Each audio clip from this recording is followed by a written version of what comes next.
I was carrying a bowl of pasta salad into Karen's kitchen, still warm from the grill outside, when I heard my name. Quiet, sharp, the kind of whisper someone uses when they think you're nowhere near. Sarah can't give Ryan a baby. She's basically barren. The word hit me so hard my fingers loosened around the bowl. I froze.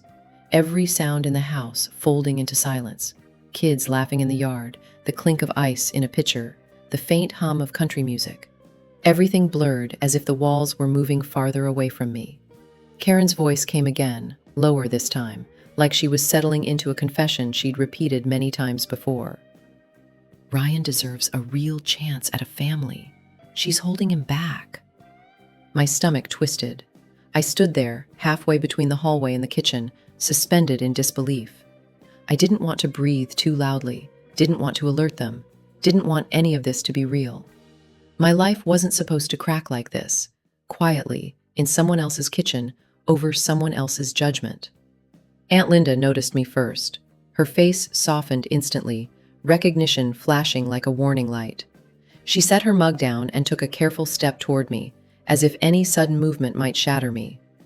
Sarah, oh, sweetheart, you weren't supposed to hear that. I swallowed hard, trying to keep my voice steady, trying not to let the shaking in my hands show. Karen turned around with that practiced, bright smile she always wore when she wanted to look innocent. Oh, Sarah, didn't see you there, sweetie. The word sweetie scraped across my nerves like sandpaper. Linda touched my arm gently, grounding me before the floor disappeared beneath me. The kitchen door swung open and Ryan stepped in, wiping sweat from his forehead, looking between us with confusion. What's happening? My voice cracked before I could stop it. I heard her, Ryan, all of it. He sighed, long and slow, rubbing the back of his neck the way he always did when he wanted the conversation to end before it started. Babe, you know how Mom talks. She called me Barren, I whispered, behind my back.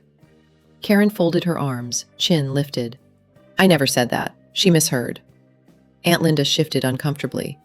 Karen. But Karen just shook her head, offended that she'd been caught, not that she'd been cruel. I'm just worried about you both. Someone has to be honest. The room tilted slightly, my breath caught in my throat. Something inside me, a quiet, fragile part, tore just a little. I set the bowl on the counter before I dropped it. I need some air. I stepped out of the kitchen, past the smell of grilled corn and charcoal, past the picnic table full of half-finished drinks, past the cousins bouncing toddlers on their hips. All the images stung. Every happy moment, every baby giggle, every reminder of what I wanted and didn't have yet. My head felt full of cotton, thick and heavy, every thought slow and aching. I kept walking until the voices behind me blurred into soft, distant noise. The sunlight felt too bright, the air too warm, my chest too tight. As I reached the side of the house, I heard Karen's voice drift after me, low and irritated. She's too sensitive. No wonder this is taking so long. I stopped, closing my eyes for a moment. The words slid into me like small, sharp stones. I didn't cry. Not yet. But the ache settled deep, heavy, familiar in a way I hated. I leaned against the fence, breathing slowly, trying to steady myself. I didn't want anyone to see me like this, broken open by a whisper I wasn't meant to hear. I just wanted a minute.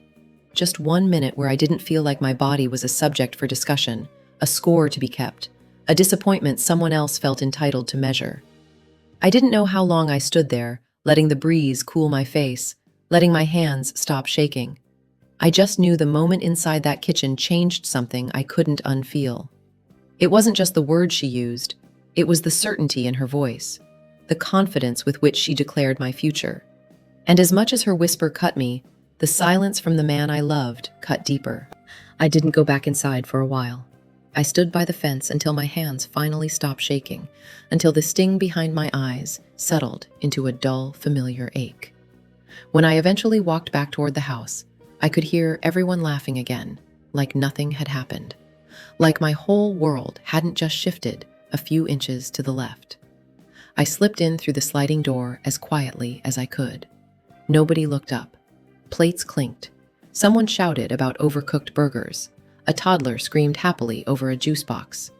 Life kept moving, pretending not to notice the crack that had opened inside my chest. Aunt Linda caught my eye from across the room. She tilted her head toward the back porch. An invitation, an escape route. I followed her outside, grateful for the excuse. The late afternoon light was soft, the kind that made everything look gentle, even when it wasn't. Linda eased herself into one of the patio chairs, motioning for me to sit. "You okay?" she asked. I laughed, but it came out as a tiny, broken sound. "Not really." She nodded slowly, as if she'd expected that answer. Karen's mouth has always been faster than her sense. "She didn't just slip," I said. "She meant it. You heard her." Linda looked down at her hands for a moment, thumbs rubbing the edge of her glass. "I heard a woman who's scared she won't get what she wants, so she's turning her fear into blame. It's not fair, and it's not on you." The words were kind, but they floated on top of the hurt, not deep enough to reach it yet. "She told you I was barren," I said quietly. "Like it's a fact. Like I'm a broken appliance." Linda winced. That word should have died a long time ago. I stared at the railing, blinking hard. "We've been trying for 2.5 years. I already feel like my body is letting me down. I didn't need her to give it a label." There was a moment of silence where only the cicadas filled the air. Linda took a breath. "Have you and Ryan talked to a doctor? Like, really talked?" "Yeah," I said. "We have a doctor. She's running tests. She told us it might just take time." My voice wavered. Karen heard that and translated it to, "My daughter-in-law is defective." Linda shook her head. "That's not what your doctor said, and it's not who you are." I swallowed. "Are you going to tell her I was standing there?" "I don't think I have to," Linda said quietly. "She knows you heard. That's why she started backpedaling so fast." She looked at me. "Do you want me to say something to her?" I hesitated. Part of me wanted to scream, to demand an apology in front of everyone, to force Karen to look at the damage she'd done. Another part of me just felt tired. "No, not right now. If she doesn't understand on her own, I don't think you explaining it will fix it." Linda nodded, as if she respected that answer more than a dramatic confrontation. "Okay, then I'll just sit here with you for a minute." We stayed like that, side by side, not talking. It felt like the first time all day that someone had given me space without questions, without pressure, without implied expectations of a grandchild attached. After a while, the porch door slid open again. I didn't have to turn to know who it was. Ryan's footsteps were familiar. The weight, the rhythm, the little pause when he spotted me. "There you are," he said. His voice was calm, but there was an edge to it, like he was already bracing for an argument. I kept my eyes on the yard. "Here I am." Linda stood up. "I'll give you two a minute," she murmured, squeezing my shoulder before heading back inside. Ryan sat in the chair beside me, the cushion creaking under his weight. For a moment, neither of us spoke. The air felt thick between us. "Look," he started. "I know what Mom said was not great." "Not great?" I turned to look at him, incredulous. "She told your aunt I'm basically barren." He winced. "Yeah, I heard the last part. So you know I'm not exaggerating." He rubbed his hands over his face. "Sarah, you know how she is. She gets dramatic. She says things she doesn't mean." "But she did mean it," I said. My voice wasn't loud, but it was steady now. She believed it enough to say it when she thought I was out of earshot. He didn't answer right away. The pause between us grew heavier. "She's just scared she won't get grandkids," he said finally. "That's all." "Do you think I'm not scared?" I asked. "Do you think I wake up every month excited to see another negative test?" He looked away, out at the yard where his cousin was tossing a ball to a little boy. "No, I know it's hard on you." "It's hard on both of us," I said, "but somehow I'm the one she decided to blame. Not your genetics, not chance, not timing. Me. My body. My worth as your wife. He shifted.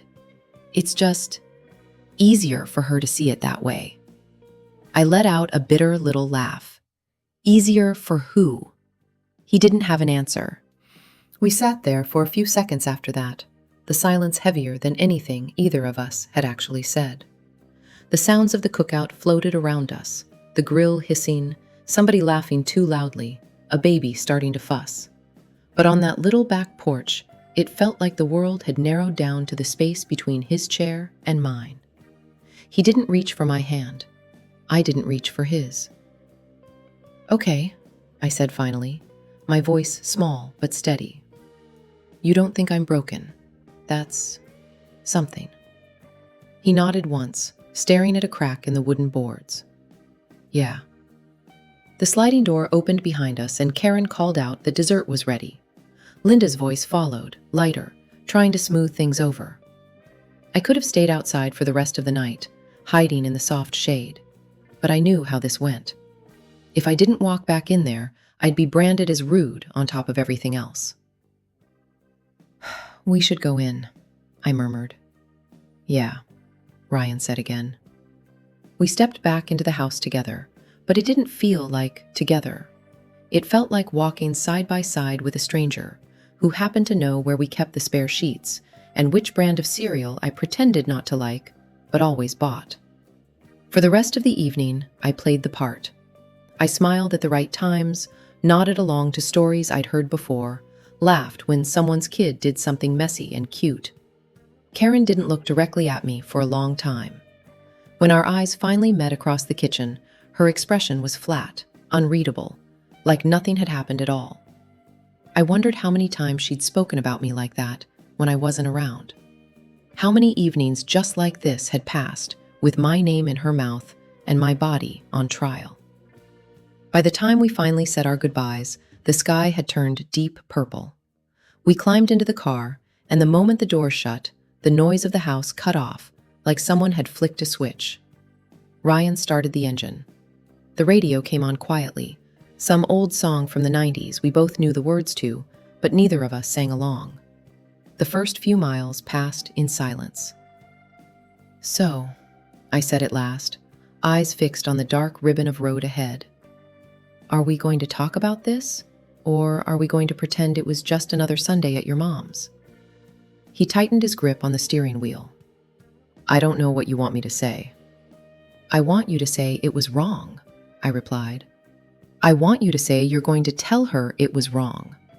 I want to not feel like I'm the only one who thinks what she said wasn't just mom being mom." He sighed, a long, weary breath. "Sarah, you know any confrontation is going to blow up. She'll cry, she'll act like a victim, and the whole family will get pulled into it. Do we really need that right now?" "What we need," I said, trying to keep my voice from shaking, "is for someone besides me to care that she called your wife Barren." He flinched, just a little. "Can you not say it like that?" "Like what?" I asked. "Like the word she used? Because she already said it, Ryan. Pretending she didn't doesn't take it out of my ears." He didn't answer. Streetlights slid over his face in alternating stripes of shadow and gold. He looked older in that shifting light, more tired than 36 should look. "I feel like I'm fighting two battles," I said quietly. "One with my body and one with your family. And I'm losing both." He drummed his thumbs against the steering wheel. "My family loves you," he muttered. "Your aunt loves me," I corrected. "Your mom tolerates me and blames me." "That's not fair." "Neither is this," I said. "But here we are." We drove the next few minutes without speaking. The navigation app on my phone announced a turn, the voice too cheerful for the mood in the car. I turned the volume down. "When we got married," I said after a while, "I knew we were marrying into each other's families too. I just didn't realize a fertility report came with the paperwork." He let out a breath that was almost a laugh, but not quite. That's not funny. I'm not trying to be funny. Another quiet stretch of road. The city lights grew closer, the houses more familiar. Our exit loomed ahead. I just want peace, he said finally. At home, with you, and with my family. I don't know how to have all three at the same time.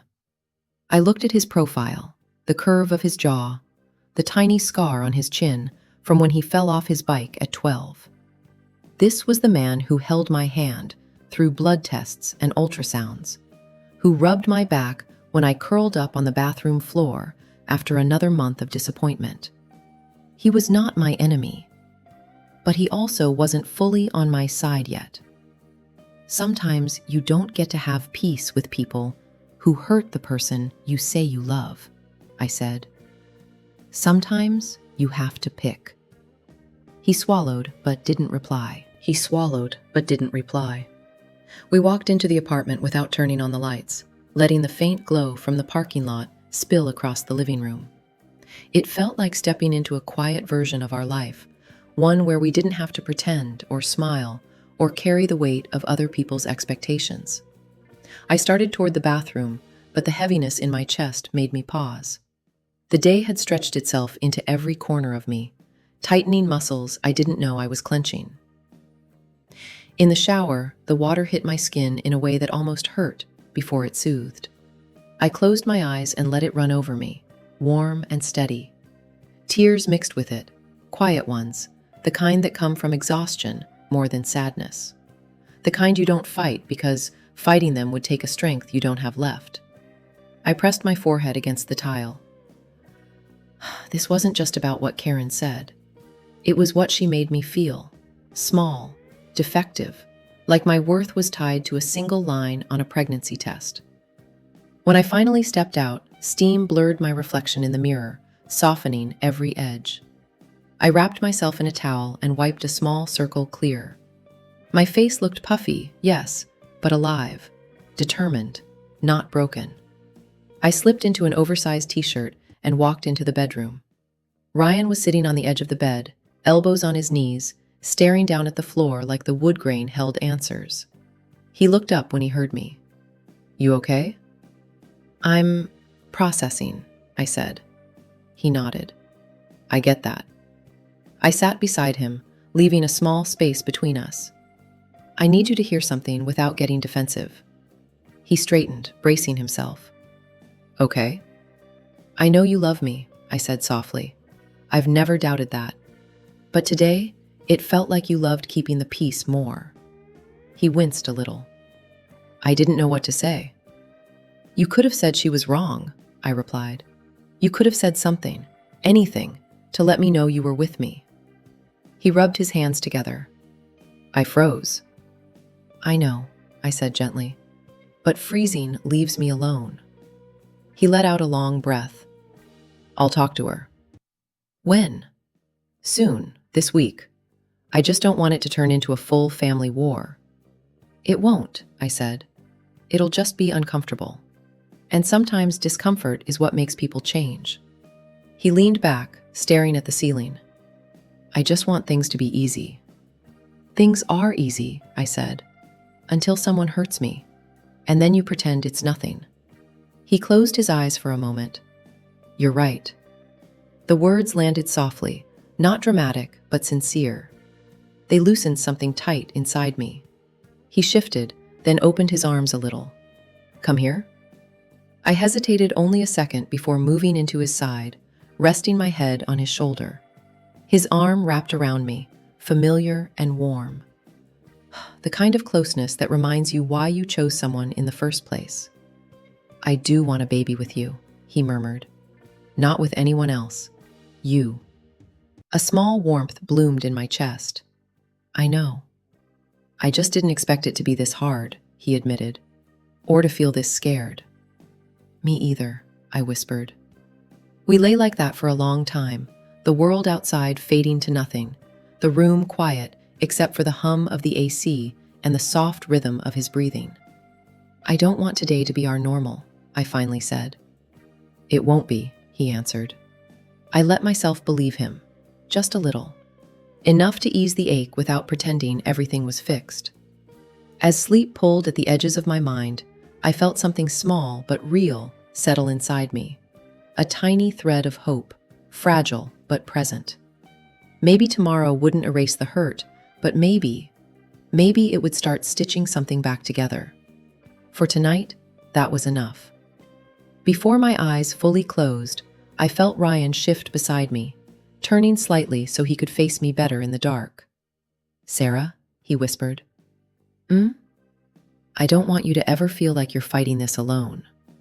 The words were quiet, unsure, but they were the closest thing to an apology he'd managed all day. And they hit deeper than anything he'd said earlier. "I don't want to feel alone," I replied. "You're not," he said. "I'm here. I just need to get better at showing it." A tiny smile tugged at my lips, invisible in the dark but warm all the same. "Yeah, you do." He gave a soft breath of a laugh. "Fair." The room settled again, and for the first time that day, the silence between us didn't feel like a wall. It felt like a blanket, thin maybe, but warm enough to pull up around us. Just before I drifted off, I thought of something Dr. Alvarez told me once. Hope isn't foolish, it's fuel. At the time, it sounded like something doctors say to avoid giving bad news. But tonight, it felt real. Like maybe there was still something worth holding on to. I let that tiny spark sit in my chest as my breathing slowed. Ryan's hand found mine under the blankets. The next morning felt strangely quiet, like the apartment was holding its breath with me. Ryan was already awake, sitting at the edge of the couch with his phone in his hand, staring at the screen like it might bite him. "You're up early," I murmured, tying my hair into a loose knot. He didn't look over. "Couldn't sleep." Neither had I, but I didn't say that. When I walked toward the kitchen, he finally spoke. "I'm calling her today." I froze. "Your mom?" He nodded. "Yeah, I said I would. I need to do it." I sat down slowly, unsure whether to brace myself or cheer. "Okay." He swallowed hard. I think you should stay in here, not listen." My eyebrows lifted. "Do you want me not to hear, or do you want to pretend I won't?" He sighed. "Just don't jump in. Let me handle it." I nodded, even though a part of me already felt the answer forming. I was going to hear. Every word. Ryan stood, walked to the balcony, and closed the door behind him. But the glass pane was thin, and his mother had never been a quiet woman. He pressed the call button. It rang once, twice. Then her voice burst through the speaker, loud enough that even from the living room, I heard every syllable. "Ryan, finally! I thought you forgot your mother." His voice was low. "We need to talk." "Oh, Lord," she said dramatically. "What now?" There was a long pause. I held my breath without meaning to. "It's about what you said yesterday," he began. "About Sarah." Instant tension. "What did she tell you I said?" Karen snapped. "She didn't tell me. I heard you myself." Silence. Cold, sharp silence. Then, "Oh, for heaven's sake, Ryan, I was venting.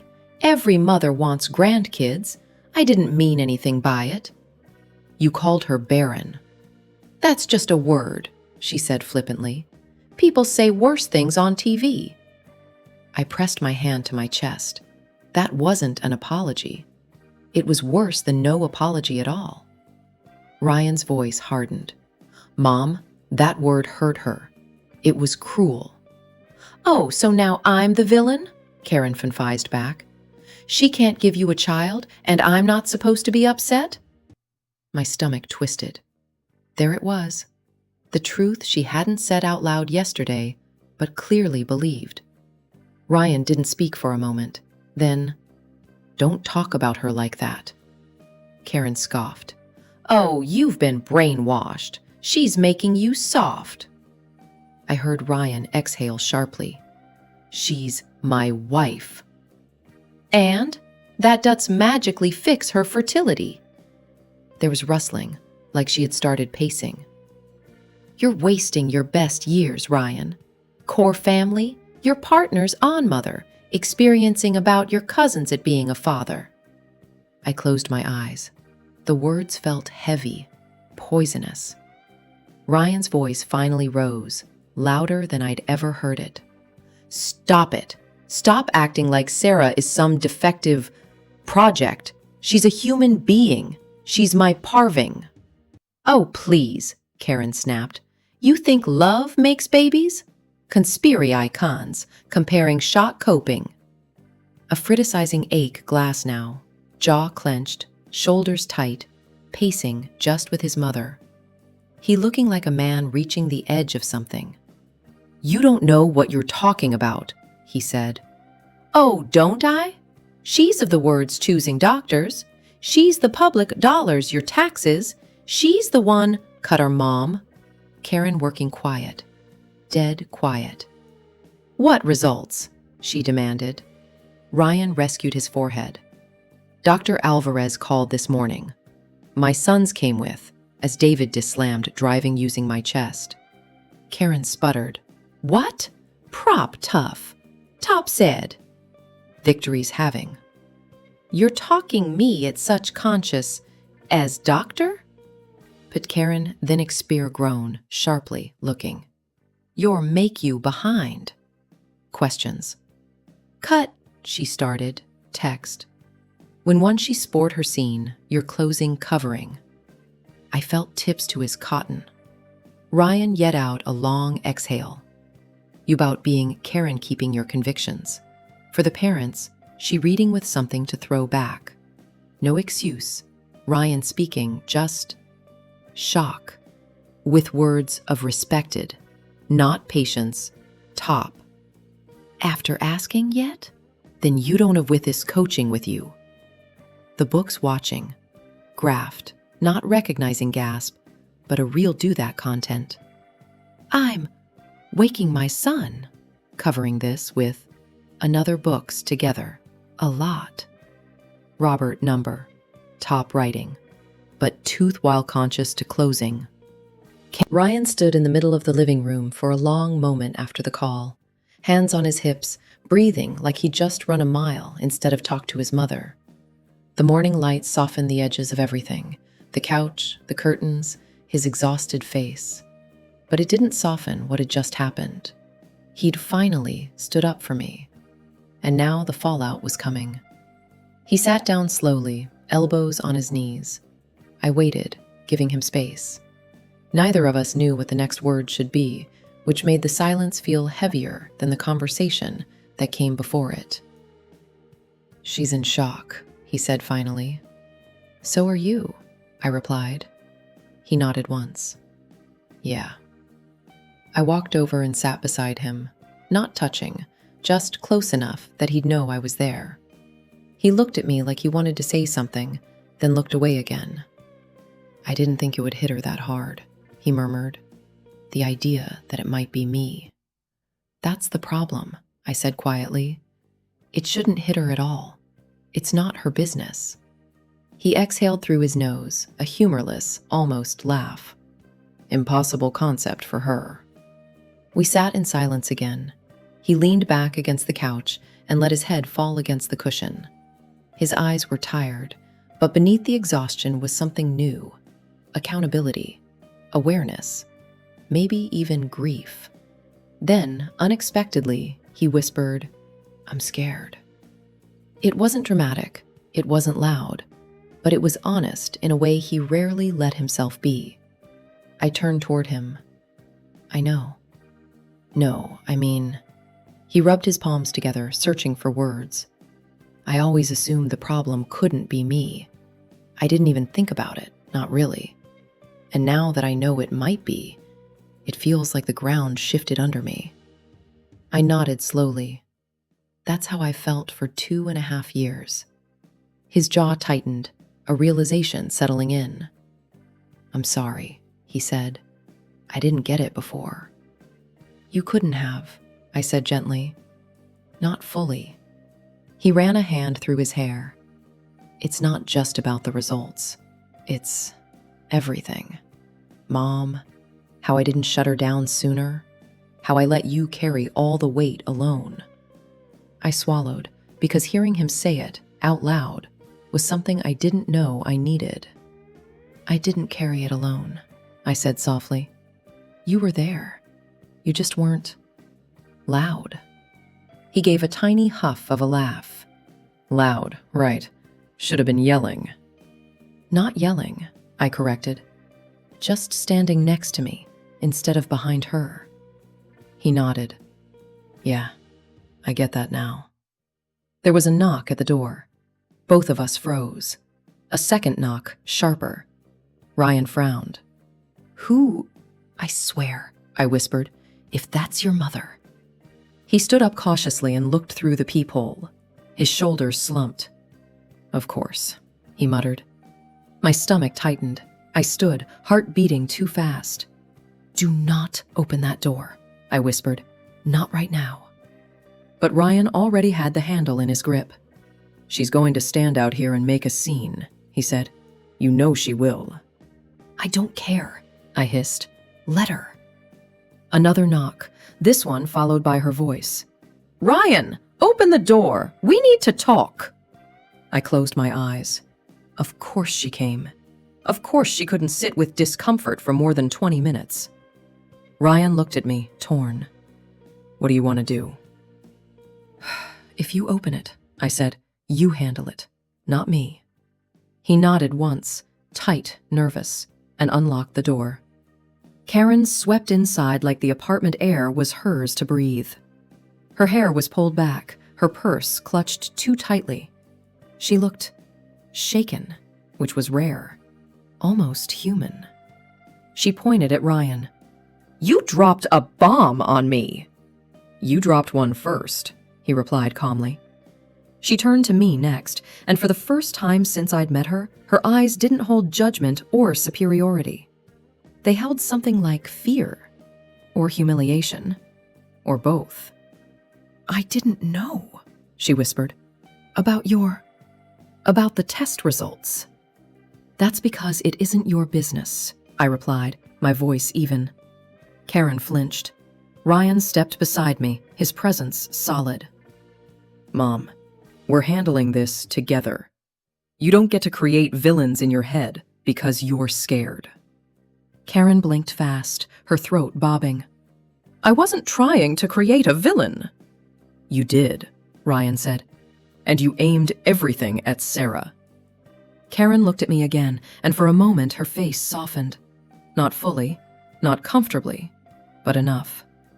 I was wrong, she said stiffly. About yesterday. About other things. My breath caught.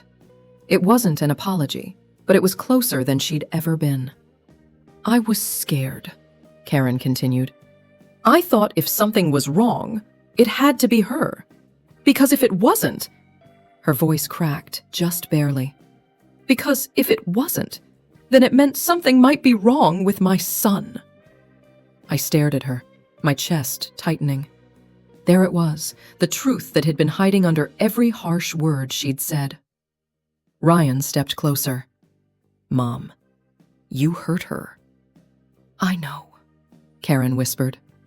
Then she did something. The apartment felt strangely quiet after Karen left, like someone had turned the volume down on our whole life. No more raised voices, no more sharp words ricocheting off the walls, just the hum of the fridge and the distant sound of a car starting in the parking lot. Ryan stayed by the door for a few seconds, hand still resting on the lock, as if he wasn't quite sure the scene was actually over. You handled that, I said finally. He turned toward me, a faint, tired smile tugging at his mouth. Did I? You didn't let her blame me, I replied. That's more than yesterday. He nodded, like he wanted to accept the compliment, but wasn't sure he deserved it. Then he walked over to the couch and sat down heavily, leaning his head back. I feel like I aged 10 years in one phone call and one visit, he muttered. Welcome to my side of the TTC experience, I said gently. He let out a quiet laugh, the first real one in what felt like forever. I sank down beside him, curling one leg under myself. For a moment, we just sat there, the weight of the last 24 hours settling between us. But this time, it didn't feel like a wall. It felt like something we had dragged into the light together. "Can I ask you something?" I said. "Yeah." "When Dr. Alvarez called, why didn't you tell me right away?" He chewed on the inside of his cheek, thinking.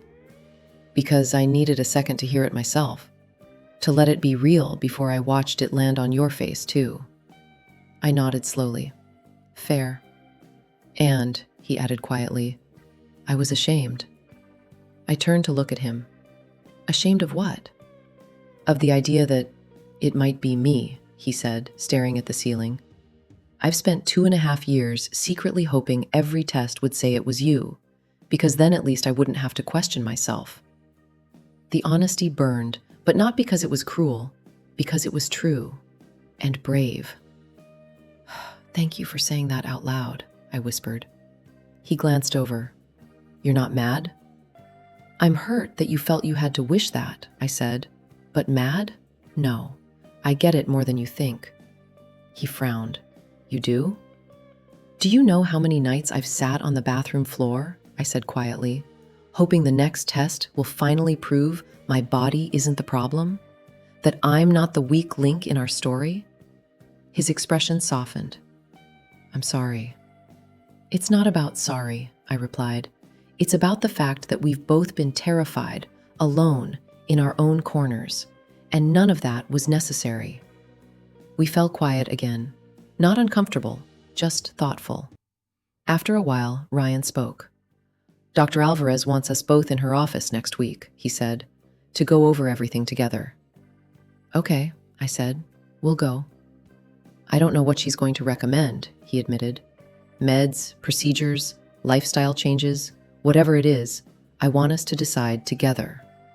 That word, together, held more weight now than it ever had before. "I do too," I said. "No more you versus me. No more your family versus my body." He nodded. A notification buzzed on my phone. I glanced down. A message from Aunt Linda lit up the screen. "Just checking on you. I'm proud of you and of Ryan. Call me later if you want. No pressure. Love you." Warmth spread through my chest. I showed Ryan the message. "She's a good one," he said. "She really is." I typed back a simple heart and a thank you, then set my phone aside. "Can I ask you something now?" he said. "Sure." "Are you mad that it might be me?" he asked, voice low. "Like, really mad? Even a little?" I thought about it, really thought. "I'm mad that infertility is in our story at all," I said. "But if it's you, it's you. If it's me, it's me. Either way, it's us." He swallowed, eyes shining a little more than usual. "You don't regret marrying me?" "Ryan," I blinked, stunned. "No, absolutely not. Our vows weren't as long as our test results are perfect." He laughed, a short, choked sound. "They probably should have been, the way my mom thinks." "Your mom's vows are not my vows," I said firmly. He nodded, taking that in. We ended up talking for a long time, about fears we'd never said aloud, about the pressure he'd always felt to be the strong one, about the way my entire sense of worth had been silently tethered to whether my body cooperated each month. It wasn't a flashy conversation. There were no dramatic declarations, no sweeping speeches. Just two people slowly turning toward each other instead of away. At one point, he reached over and took my hand, weaving his fingers through mine. "I know this doesn't fix everything," he said, "but I want you to know, if the doctor says it's me, we deal with it. If she says it's you, we deal with it. If she says she doesn't know, we still deal with it. But we do it as a team." A lump formed in my throat. "Okay," I whispered. "Team." As the afternoon light shifted across the room, something inside me loosened. The next morning, the apartment felt heavier than it looked. Quiet, sunlit, deceptively calm. Ryan was still asleep beside me, his arm draped over the blankets, his breathing steady in that soft, unguarded way he only had in sleep. For a moment, I let myself believe we were okay. Really okay. But then my phone buzzed. At first I ignored it. I didn't want anything intruding on the fragile peace of the morning. But when it buzzed again, then again, I reached for it. 3 missed calls, all from Dr. Alvarez's office. My stomach dropped. Doctors never call in clusters unless something matters. I slid out of bed quietly and stepped into the hallway before calling back. Ryan stirred but didn't wake. The phone rang once before a nurse picked up. "Hi, is this Sarah?" "Yes, Hold for Dr. Alvarez, please." Hold. Not good. The line clicked, and then her voice came through. Steady, professional, but tighter than usual. "Hi, Sarah. I'm sorry to call so early." "That's okay," I whispered, my fingers gripping the edge of the counter. "Is everything all right?" "Well," she paused. "I'd like you and Ryan to come in tomorrow instead of next week."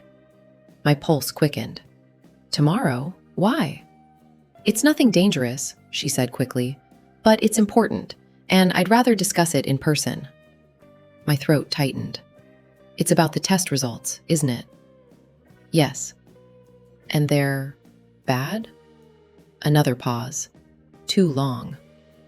"They're not bad, Sarah. They're just significant." Significant. The most terrifying neutral word in the world.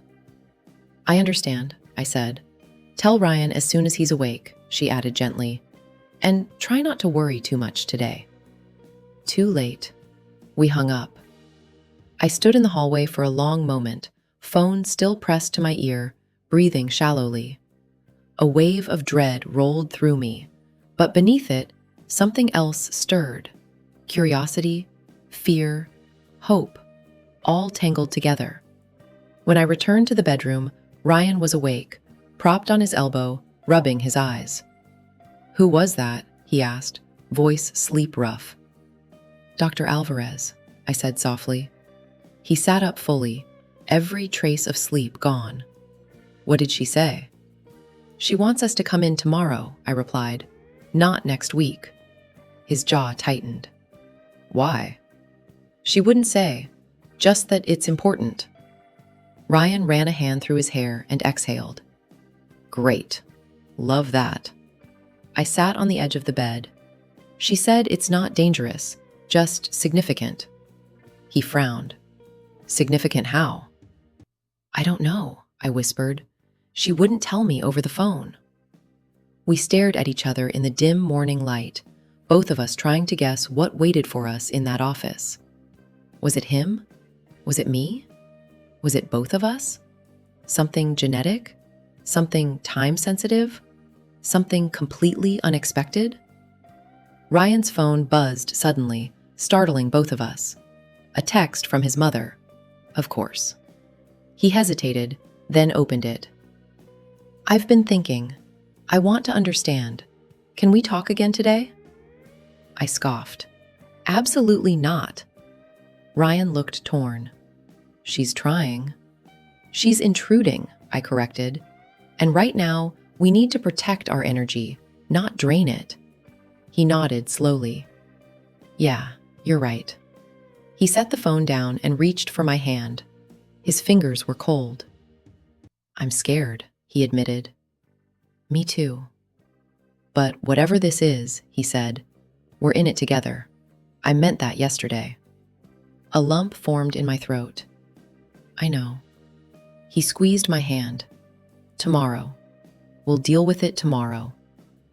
We spent the rest of the day trying, and failing, not to spiral. Every small distraction helped for a few minutes. Cleaning the kitchen, going for a walk, watching a show. But the moment any silence crept in, the anxiety flooded back. That evening, as we lay on the couch, Ryan suddenly said, "What if it's something good?" I blinked. Good? Like, maybe she found something treatable, or maybe my results weren't as bad as she thought. Or maybe there's a plan we haven't considered yet. Hope flickered. Tentative. Fragile. Maybe, I whispered. Or, he said, eyes brightening just a little. Maybe it's something about you, and she didn't want to worry you before she had all the information. I gave him a look. He winced. Okay, that sounded worse than I meant. A small laugh escaped me, unexpected but real. He smiled. See? Laughter. Good sign. Then the laughter died out, and the quiet settled again, softer this time. Whatever it is, I said, tomorrow changes things. He nodded.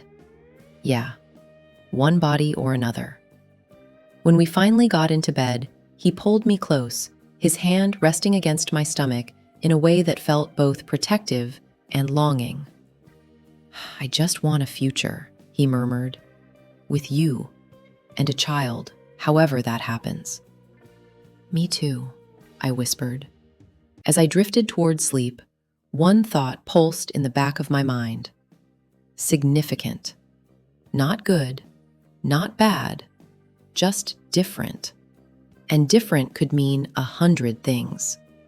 Tomorrow, the next morning, the apartment felt heavier than it looked.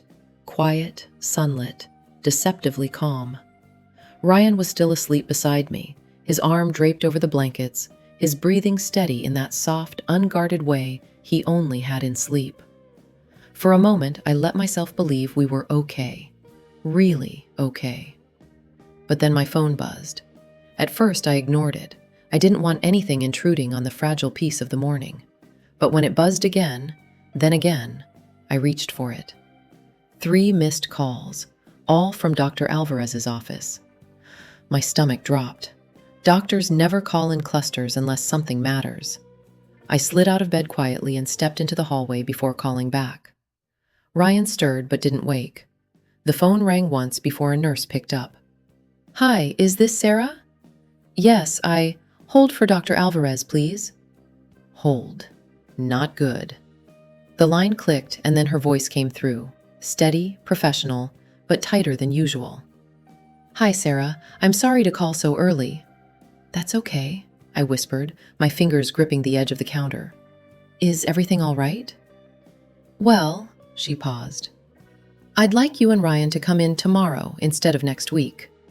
My pulse quickened. Tomorrow? Why?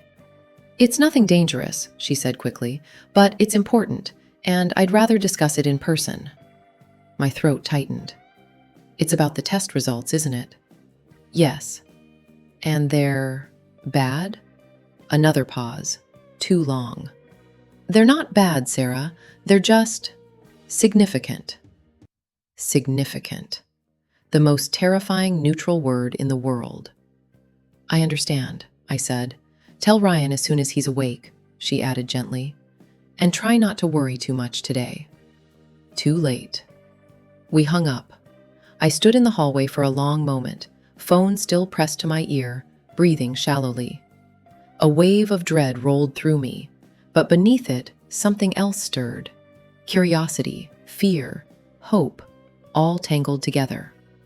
When I returned to the bedroom, Ryan was awake, propped on his elbow, rubbing his eyes. Who was that? He asked, voice sleep-rough. Dr. Alvarez, I said softly. He sat up fully, every trace of sleep gone. What did she say? She wants us to come in tomorrow, I replied. Not next week. His jaw tightened. Why? She wouldn't say, just that it's important. Ryan ran a hand through his hair and exhaled. Great. Love that. I sat on the edge of the bed. She said it's not dangerous, just significant. He frowned. Significant how? I don't know, I whispered. She wouldn't tell me over the phone. We stared at each other in the dim morning light, both of us trying to guess what waited for us in that office. Was it him? Was it me? Was it both of us? Something genetic? Something time-sensitive? Something completely unexpected? Ryan's phone buzzed suddenly, startling both of us. A text from his mother. Of course. He hesitated, then opened it. I've been thinking. I want to understand. Can we talk again today? I scoffed. Absolutely not. Ryan looked torn. She's trying. She's intruding, I corrected. And right now we need to protect our energy, not drain it. He nodded slowly. Yeah, you're right. He set the phone down and reached for my hand. His fingers were cold. I'm scared, he admitted. Me too. But whatever this is, he said, we're in it together. I meant that yesterday. A lump formed in my throat. I know. He squeezed my hand. Tomorrow. We'll deal with it tomorrow. We spent the rest of the day trying and failing not to spiral. Every small distraction helped for a few minutes. Cleaning the kitchen, going for a walk, watching a show. But the moment any silence crept in, the anxiety flooded back. That evening, as we lay on the couch, Ryan suddenly said, "What if it's something good?" I blinked. Good? Like, maybe she found something treatable, or maybe my results weren't as bad as she thought, or maybe there's a plan we haven't considered yet. Hope flickered, tentative, fragile. Maybe, I whispered. Or, he said, eyes brightening just a little, maybe it's something about you, and she didn't want to worry you before she had all the information. I gave him a look. He winced. Okay, that sounded worse than I meant. A small laugh escaped me, unexpected but real. He smiled. See? Laughter. Good sign. Then the laughter died out, and the quiet settled again, softer this time. Whatever it is, I said, tomorrow changes things. He nodded. Yeah, one way or another. When we finally got into bed, he pulled me close, his hand resting against my stomach in a way that felt both protective and longing. I just want a future, he murmured, with you and a child, however that happens. Me too, I whispered. As I drifted toward sleep, one thought pulsed in the back of my mind. Significant. Not good, not bad, just different. And different could mean 100 things. Tomorrow, we'd find out which one. The ride home from Dr. Alvarez's office felt different than every appointment before it. Not lighter, not exactly happier, just clearer. Like someone had finally cleaned a fogged-up window, and now we could see the shapes of our lives again, even if they were still a little blurry. Ryan kept glancing at me at every stoplight, like he was checking to make sure I was really there. I squeezed his hand once, just to let him know I was. When we got inside the apartment, we didn't speak right away. We both stood in the entryway, as if crossing the threshold meant stepping fully into whatever came next. Ryan broke the silence first. I didn't expect it to be both of us. Me neither, I said. But somehow, it makes sense. He nodded, leaning against the wall. All those months thinking it was you, and you thinking it was you, and really, it was both of us working with faulty timelines. Not faulty, I corrected softly, just misaligned. He smiled at that, small, real, misaligned, yeah. We sat on the couch together, our knees touching. Neither of us wanted to turn the TV on. Neither of us reached for our phones. It felt like this moment was too delicate for noise. So, he said finally, progesterone for you, supplements and meds for me, more monitoring, more appointments. More hope, I added. Yeah, he murmured, more hope. He stared at his hands for a long time before speaking again. I spent years thinking being a provider meant being the strong one, the one who didn't break, the one who didn't show fear. But today, hearing all that, I felt like a kid again, scared and small. I rested my head on his shoulder. Maybe strength is telling the truth before it crushes you. He turned to look at me. Then you've been stronger than me for a long time. That sentence cracked something open inside me, something I hadn't realized I was still holding. I swallowed hard, blinking fast. "You've been strong too," I whispered, "just in a different way." He wrapped his arm around me, pulling me closer. The kind of closeness that didn't cover the pain, but shared it. We talked for a long time, about 3-month plans, about what monitoring actually meant, about how we'd handle another round of family questions, about what we wanted to change in our relationship going forward. "We can't keep doing the silent suffering thing," I said. "No more silence," he agreed. "We tell each other everything, even the scary stuff." "Especially the scary stuff." He nodded. Later, as the sun dipped low, painting the living room in a warm amber glow, Ryan got up and walked to the small shelf where we kept our framed photos, holidays, birthdays, silly moments. He picked up the picture of us from our first year of marriage, the one where we were laughing at something neither of us remembered later. "We were so sure," he said quietly. "Of what?" "That life would unfold exactly the way we planned." He chuckled softly. "We thought timing was something we could control." I walked over and slid my arms around him from behind. "Maybe timing isn't something we control. Maybe it's something we learn to move with." He turned, kissed my forehead gently. "Then we move with it, together." We spent the rest of the evening cooking dinner side by side, nothing fancy, just pasta and salad. But it felt grounding, almost ritualistic. He kept reaching for me, little touches, my elbow, my back, my waist, as if reminding himself that the world had shifted, but we were still here. After dinner, we curled up on the couch again. Ryan's fingers traced slow circles on the back of my hand. "Can I tell you something?" he asked. "Of course." "I'm terrified," he admitted, "but I'm also hopeful, really hopeful, for the first time in months." I smiled softly. "Me too." "And I don't care how this baby comes into our life," he continued. "Natural, medicated, assisted, whatever. I just want it with you." My boots caught, warm and trembling. "Then that's exactly how it'll happen." The room fell quiet again, but this silence felt full, not empty, full of plans, possibilities, and the weight of everything we finally understood. As the night grew deeper, Ryan shifted and pulled me closer, our frusids touching. His voice was barely a whisper. "We're not broken." "No," I said, my hearty swelling. "By finally aligned." We stayed like that for a long time, breathing together, letting the future feel gentle again. And if you're still here with me, thank you, truly. Before you go, if you're struggling to dating and you're loving, calm, practical guidance, I pictured her 7 simple tips to adopt you understand and supporting your ovulation. They're free and you can cision.com. Not writing down, not urgently, just reading. And remember, whatever this 6th season looks like for you, you are not walking it alone.